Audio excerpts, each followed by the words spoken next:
But we're going to look this morning at what we were thinking about last week. If you were here or you've caught up online, you'll recall we were looking at the story of what's known as the feeding of the 5,000. And so just as a recap on this story, we're going to have a watch of just a 2-minute clip of it from John's Gospel.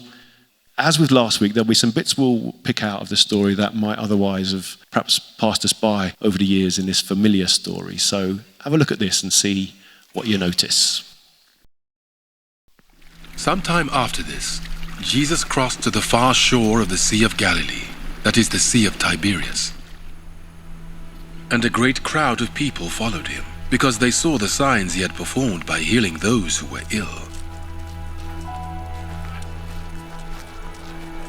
Then Jesus went up on a mountainside and sat down with his disciples. The Jewish Passover festival was near.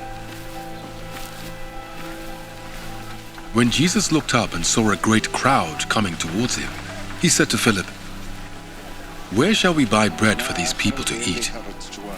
He asked this only to test him, for he already had in mind what he was going to do.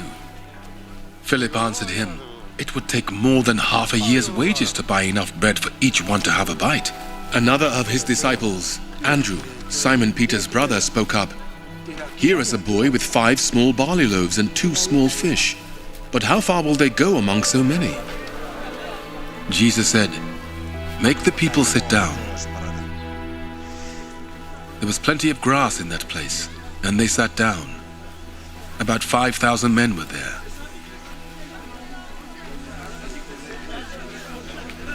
Jesus then took the loaves, gave thanks, and distributed to those who were seated as much as they wanted.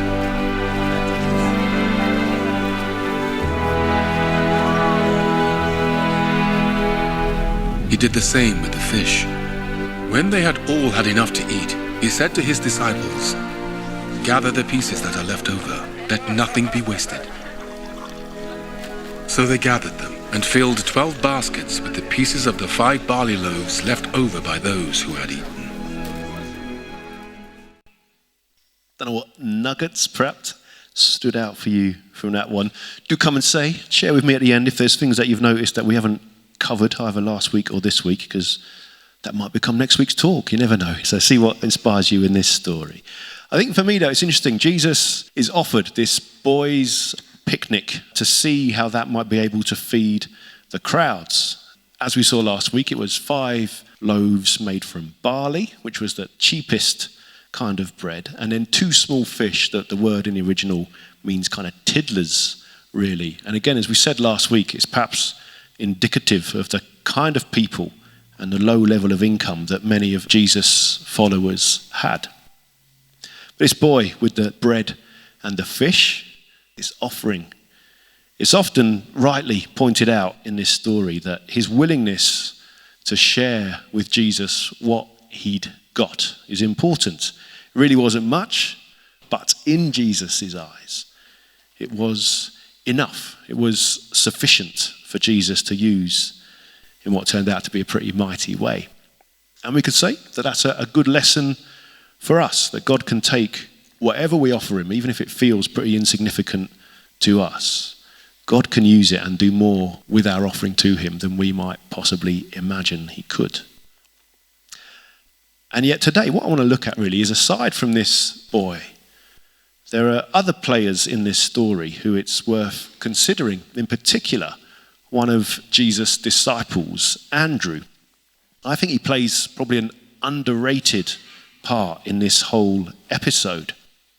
Indeed, just to recap his involvement in the story, here's what we're told. It says, when Jesus looked out and saw that a large crowd had arrived, he said to Philip, another of his disciples, "Where can we buy bread to feed all these people?" He was testing Philip, for he already knew what he was going to do. Philip answered him, 8 months' wages would not buy enough bread for each one to have a bite. Then Andrew, Peter's brother, spoke up. There's a young boy here with 5 barley loaves and 2 fish. But how far will they go among so many? Now we've got 2 blokes here that are mentioned in the story. Philip and then Andrew. So Philip initially. I guess he was the kind of accountant type who quickly works out the equivalent money that it would cost to feed such a large crowd, thousands of pounds worth of food. Philip is this kind of logical kind of guy, it seems, but almost dismissive in his reply to Jesus. When Jesus says, what can we do to feed these? Philip says, it would cost far too much money. In other words, come on, Jesus, let's be sensible here. Philip, it seems, at his level, he either lacks faith or he lacks imagination, or perhaps both, in trying to work out a solution to what they can do. But then from Philip, the story goes to Andrew.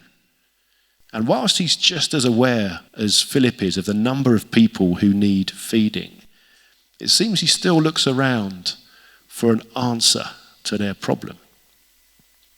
It's not much, he says, but there's a lad here with some bread and some fish.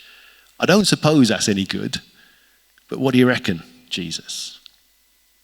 Now, I don't want to speculate too much on this, but for me, there's this sense of openness, we might say, warmth almost, about Andrew here. I mean, it's interesting to wonder how out of all the disciples that were there, this young boy could have approached any of them, and yet he chooses, it seems, or is drawn towards speaking to Andrew. Or maybe it was the other way around. Out of all the disciples present, why is it only Andrew who notices this young boy with his picnic? Kind of gives the impression, I think, that Andrew is either more approachable than the others, or he notices the people who others have tended to dismiss or overlook. And maybe it's both. Either way, from this story, and indeed from others in the Gospels, it seems there's something a bit different, and I think actually quite special about the way Andrew seems to enable people to come to Jesus. For example, the very first time that we read about Andrew in John's Gospel, this is what we're told. It says, Andrew, Peter's brother, heard about Jesus and had followed him.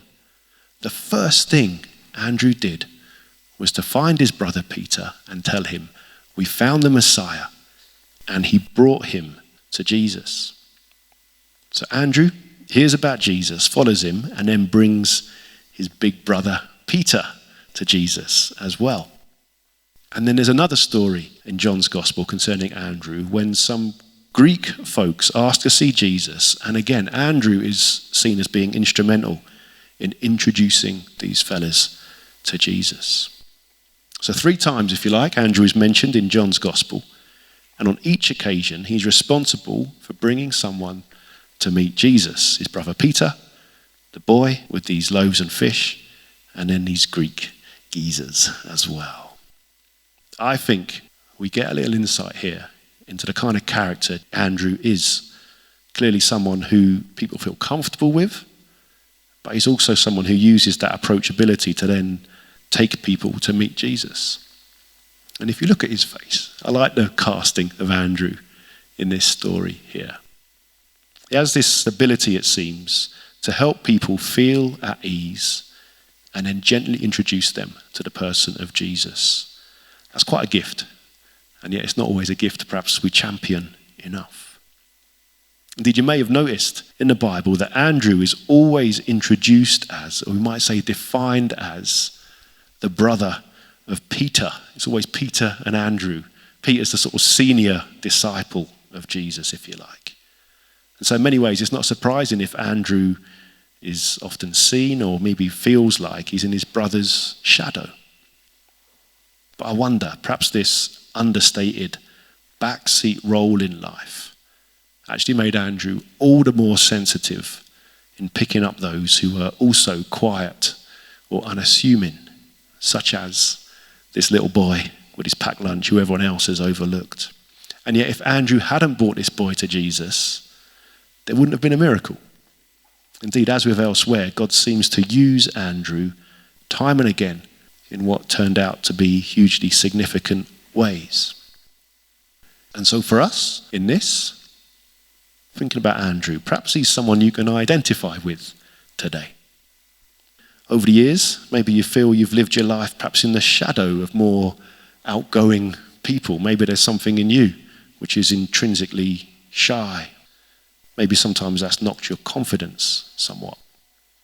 Maybe your natural way is to shy away from attention and instead you try simply but faithfully to get on with things.